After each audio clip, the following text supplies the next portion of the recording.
আপনি যদি চান আপনার স্পেসটা শুধু সুন্দরই না, আপনার স্পেসটা ফাংশনাল আর সুন্দর হোক, তাহলে আপনাকে ইন্টেরিয়র ডিজাইনের প্ল্যানিংটা শুরু থেকে করতে হবে।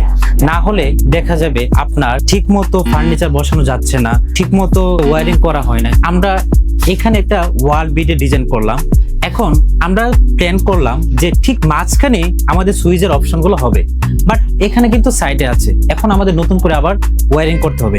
আমরা যদি শুরু থেকে ইন্টেরিয়র ডিজাইনের প্ল্যানিংটা করতাম তাহলে ঠিক করে নিতে পারতাম। পরবর্তীতে ডিজাইন করার পরে আপনি যখন এক্সিকিউশনে এসে এগুলো ঠিক করতে যাবেন, আপনার অনেক কিছুতে চেঞ্জেস আসে।